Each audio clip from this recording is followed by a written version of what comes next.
Based sa akong analytics mga ka-TechShop, no, mao ni ato na lista, no. So moving forward, mao ni atong sundon nga kanang criteria kung magbuhat ta og YouTube videos. So number 1, tutorial about router. Kung masugat tag issue sa router, ato na i-document or ato na i-vlog. Then how to set up Anycast, kung any related about kanang pag-project sa screen to or mobile screen to TV, pwede na nato i-vlog mga ka-TechShop. Then how to fix no power issue sa laptop, tutorial sa mga inana nga issue. Daghan na ta nag tutorials, but if maka-encounter na sa taglain, pwede gyapon nato i-vlog. And then number 4 mga TechShop, descriptions and tags are properly set, which is we have been doing that for a very long time na mga TechShop. And then creating shorts videos para sa atong long form videos. So we've been doing that already mga TechShop.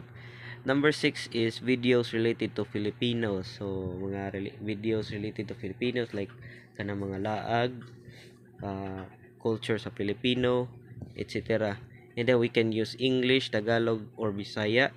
It's because Filipinos can understand English, Tagalog, Bisaya, and more sa na ibawan ako nga mga language mga TechShop for Filipinos.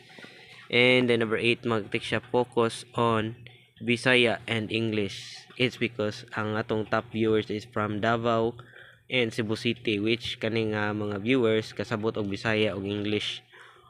And ang ikatulo ato is Quezon City, so they can understand English as well.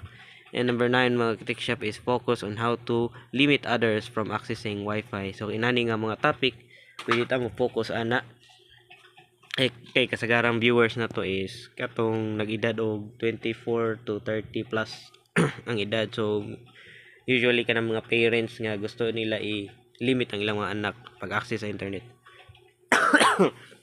And number 10, focus on repair tutorials for laptop and router. Alright, let's go. Mao to mga TechShop, no. So mo tayo nga paagi nako to improve my YouTube channel.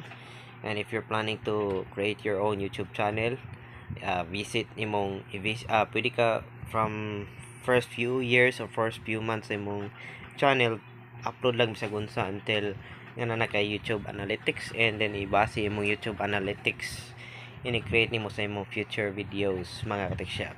Alright, so if you're interested in this kind of topics mga ka-TechShop, don't forget to like and subscribe to my YouTube channel. Let's go.